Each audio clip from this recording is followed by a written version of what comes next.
Bom dia, pessoal, tudo bem?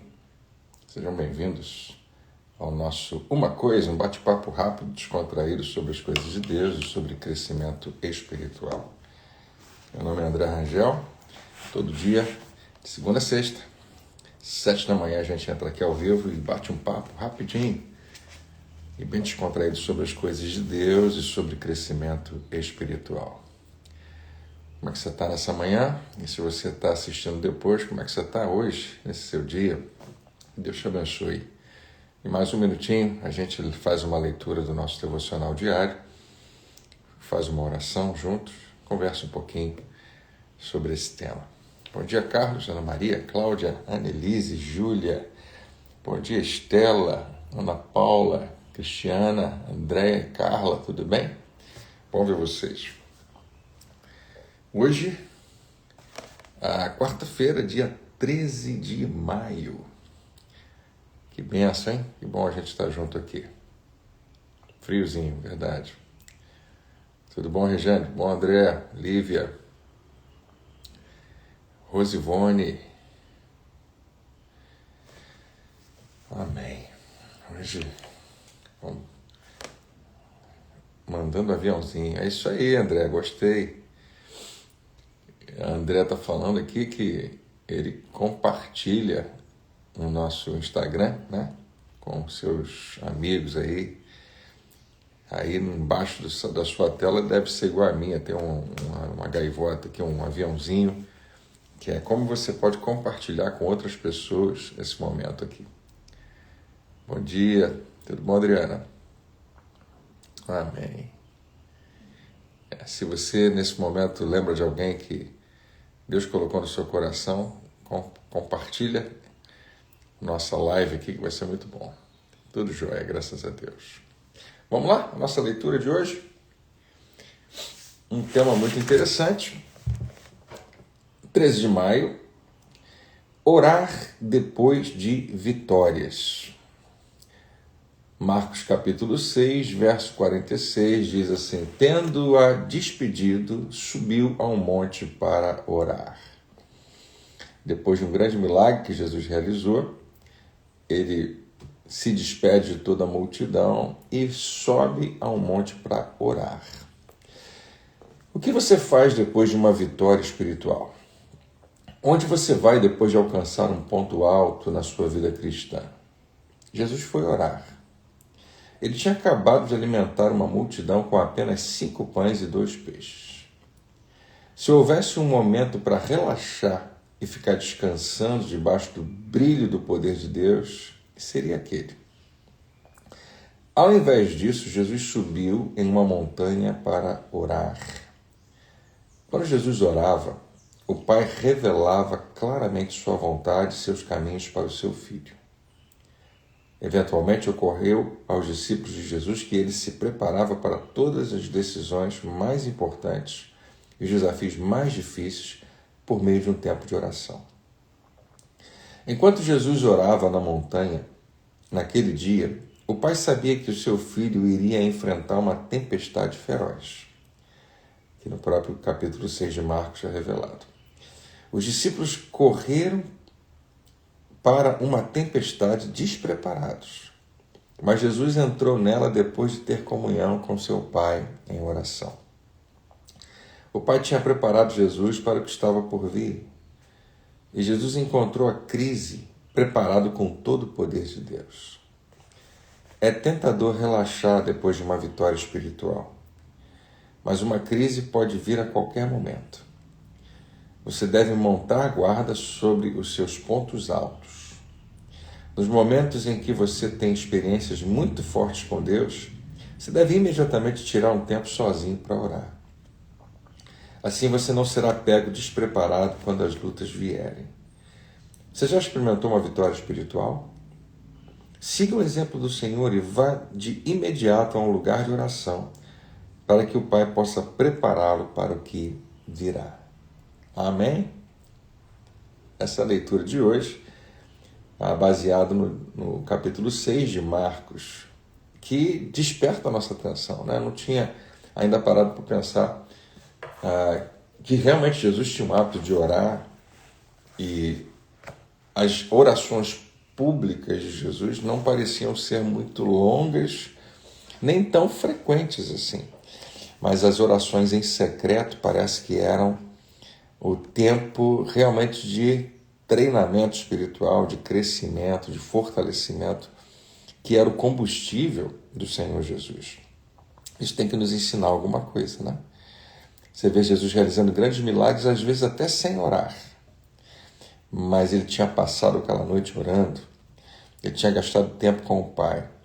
E aqui a gente está sendo chamado a atenção a um aspecto muito, muito interessante. Depois de uma grande vitória, de um grande milagre que aconteceu,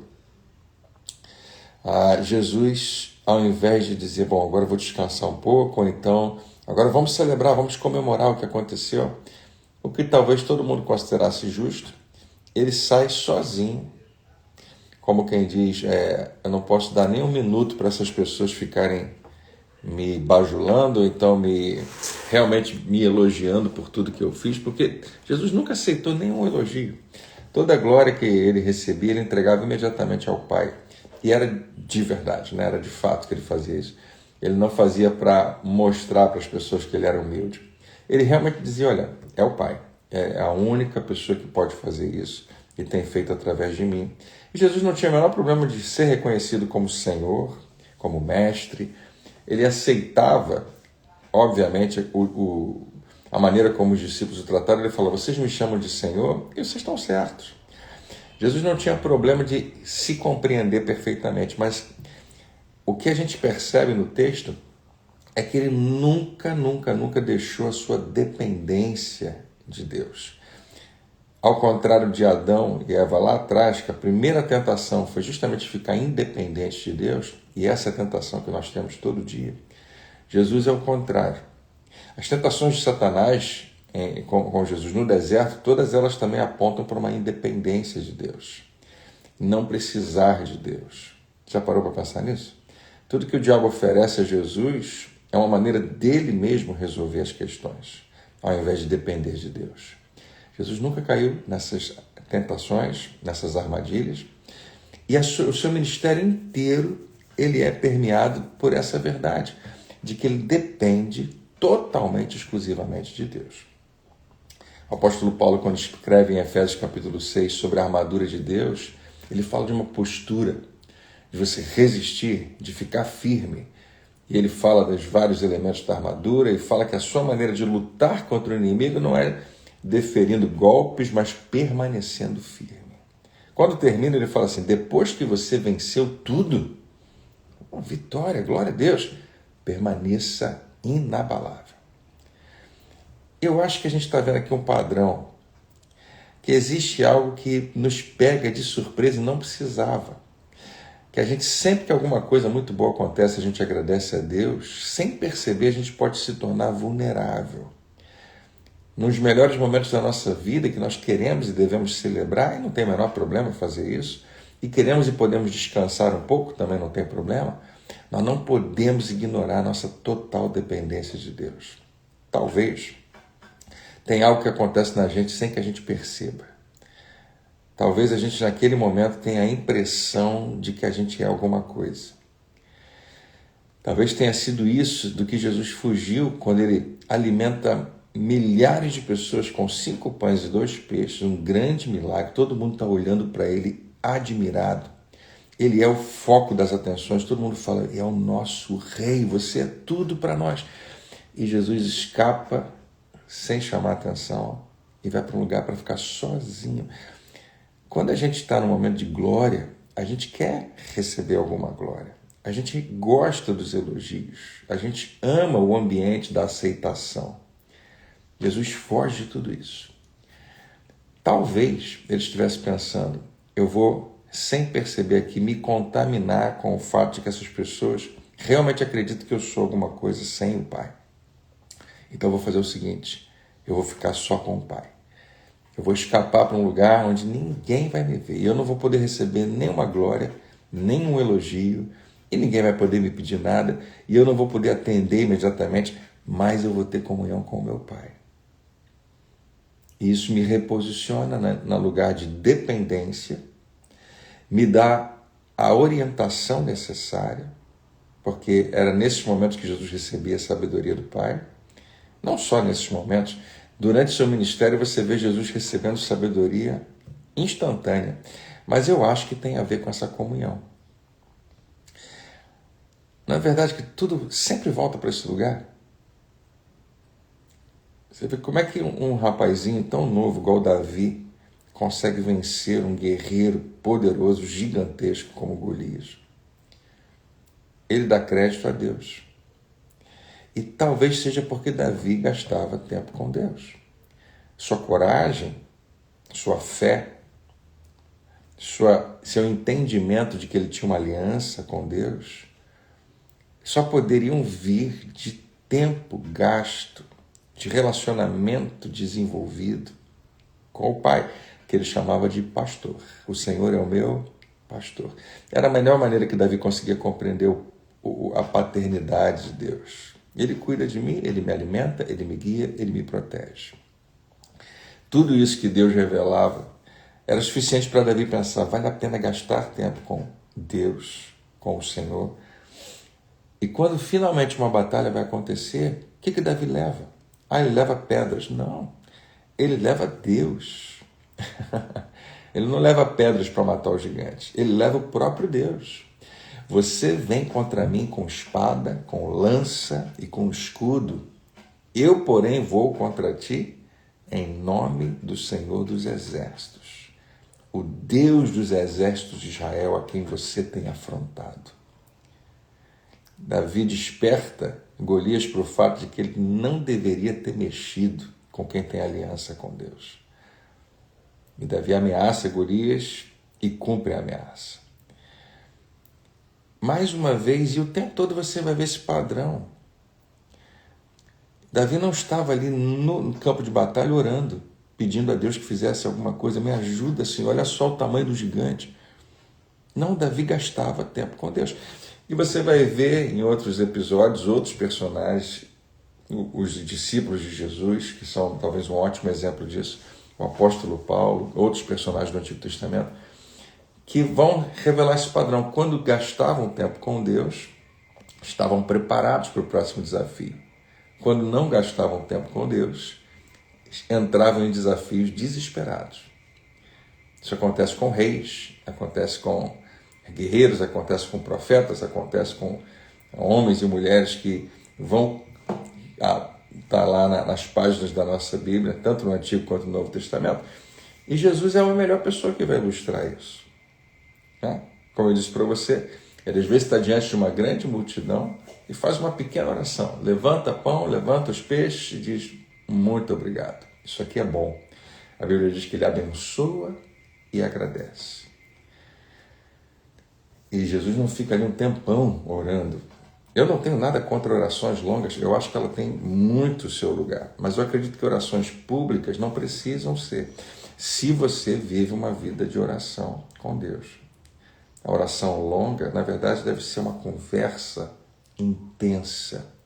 Deve ser uma conversa com o Pai, que você não quer sair mais dali. Era o que Jesus experimentava, vivia, e poderia nos ser hoje, deve ser hoje um exemplo para a gente. Quando você gasta tempo com Deus, como você aproveita esse momento? Você pode falar, você deve orar, mas você deve ouvir, perceber direção. É o que mais, em geral, eu experimento quando gasto tempo com Deus, é a possibilidade de abrir os olhos para algumas coisas que eu não tinha percebido.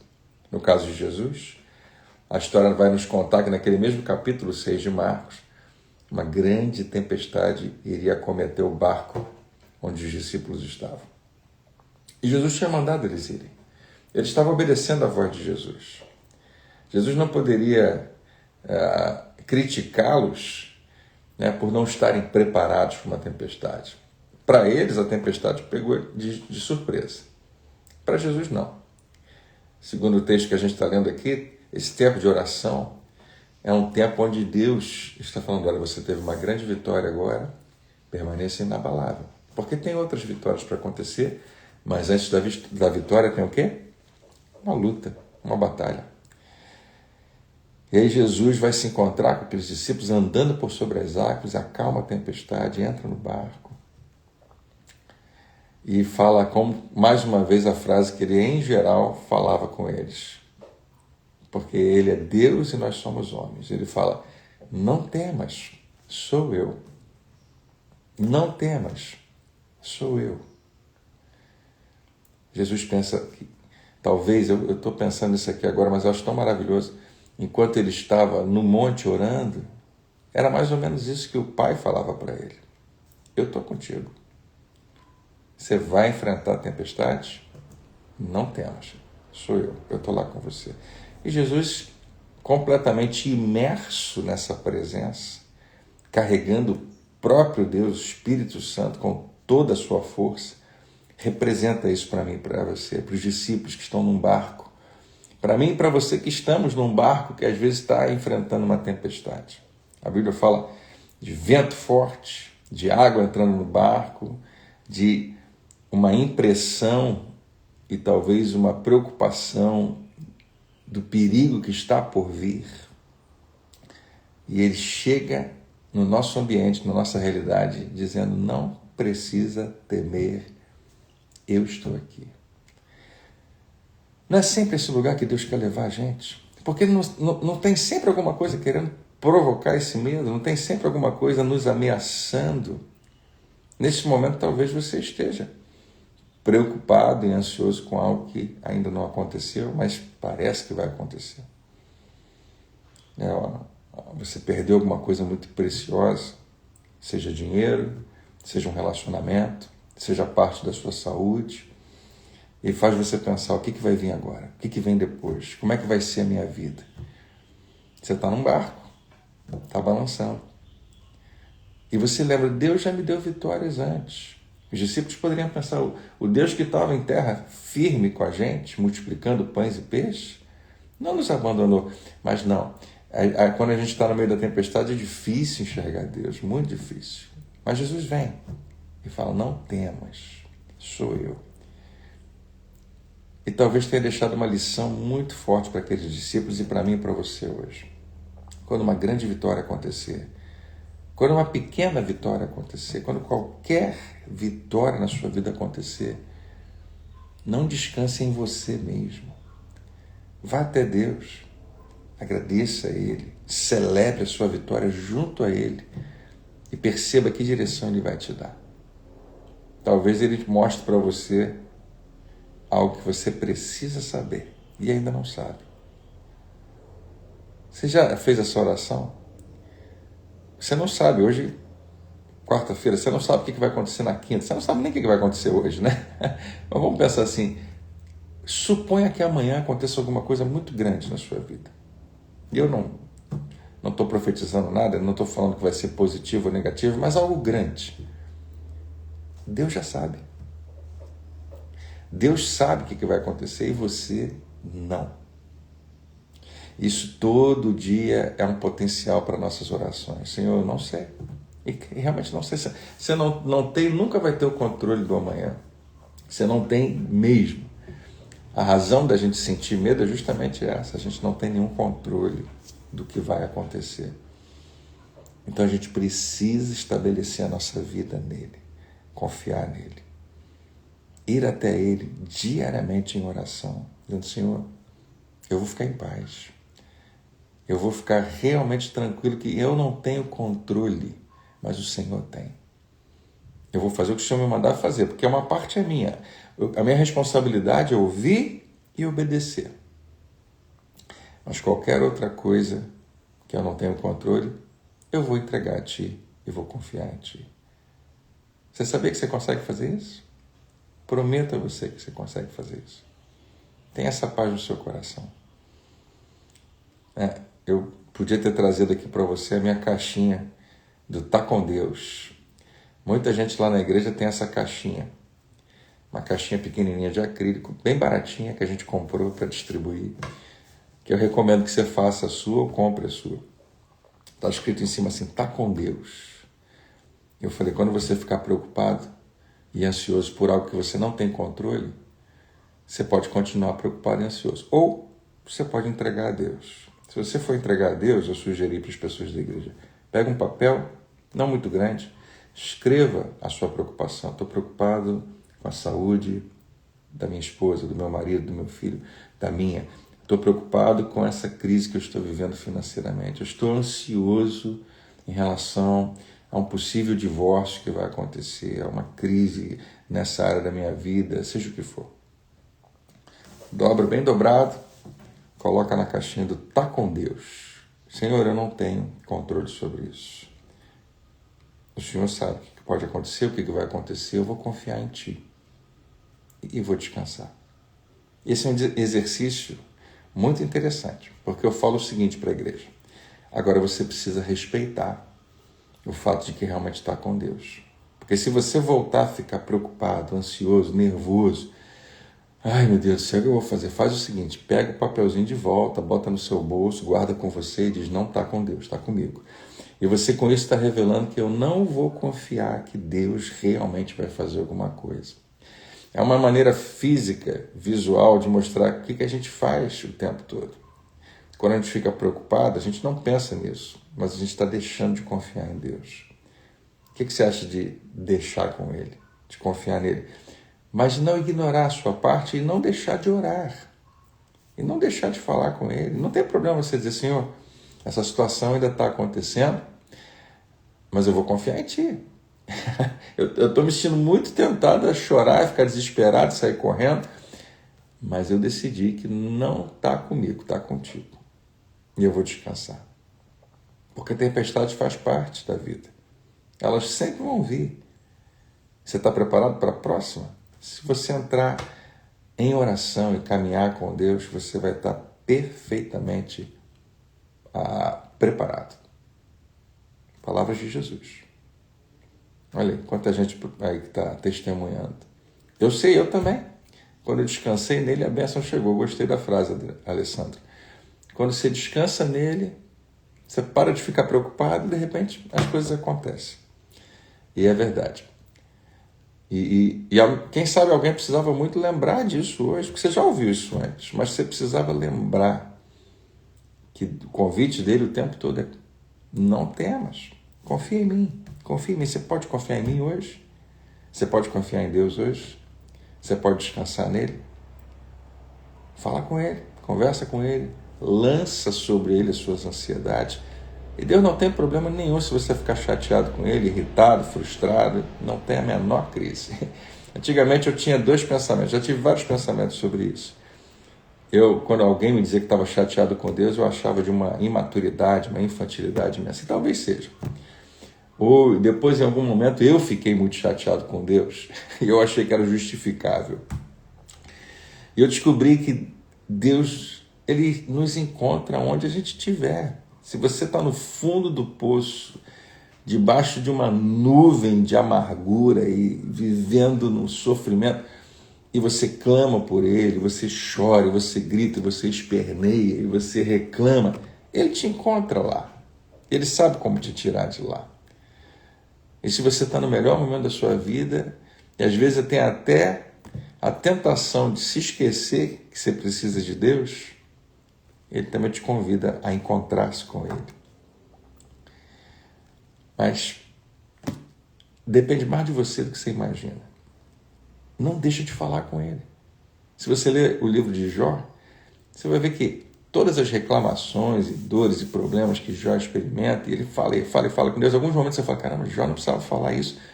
Mas você sabe qual é o segredo? Ele continua falando. Deus continua sendo real para ele.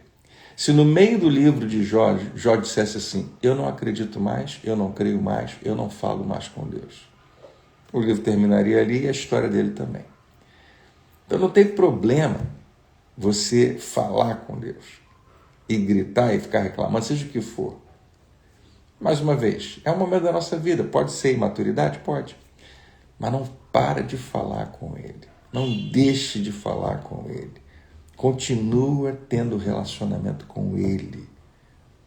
Porque chega ali na frente, você vai ver. Ele sabia de tudo. Ele nunca foi pego de surpresa. Ele é justo. Ele é verdadeiro. Ele é bom. Ele te ama, Ele cuida de você. Amém? Vamos orar? Pai, obrigado pela tua graça, pelo teu amor, pela tua bondade, por mais um novo dia. Obrigado, Senhor. Toda manhã eu te agradeço pela tua bondade, porque a tua palavra diz que todos os dias ela se renova na nossa vida. Então eu não posso deixar de agradecer, junto com os meus irmãos, porque o Senhor é bom, sua misericórdia dura para sempre. O Senhor sempre vai nos amar. O Senhor já decidiu isso. Não importa qualquer episódio, qualquer capítulo da nossa história, o Senhor continua sendo fiel. Nós queremos hoje aprender, meu Pai, a não confiar em nós mesmos porque grandes vitórias aconteceram, mas a sempre nos colocarmos em dependência total e buscando direção e orientação. Quem sabe, enquanto nós estamos orando aqui agora, o Senhor está nos dando direção, está nos mostrando o que fazer, está nos mostrando os próximos passos. O Senhor é tão bom nisso. A gente não sabe o futuro, mas o Senhor nos direciona, nos diz o próximo passo que nós precisamos dar. E sempre é um passo de confiança em Ti, onde nós podemos descansar. Quero te agradecer, Senhor. É tão bom ser teu filho, tão bom viver contigo, é tão bom saber que o Senhor nos traz para perto todos os dias. E se a gente quiser, nenhuma tempestade vai ser tão grande, porque o Senhor está com a gente. Eu te louvo, Senhor, te agradeço. Em nome de Jesus. Amém. Amém. Graças a Deus. Gente, é tão bom, né? Você percebe Deus envolvendo a sua vida, hein, enquanto você ora comigo? É bom demais. Prazer estar com você nessa manhã de quarta-feira. Amanhã a gente está junto de novo. E vamos caminhar junto. Que Deus te abençoe rica e abundantemente. Que você tenha um dia maravilhoso. Que coisas boas aconteçam. E se desafios vierem, que você esteja pronto, preparado. Você sabe que Deus contigo, né? Se Jesus está no barco, a tempestade vai se acalmar. Você vai chegar do outro lado. Amém? Prazer estar com você. Muito grande. Deus abençoe e até amanhã.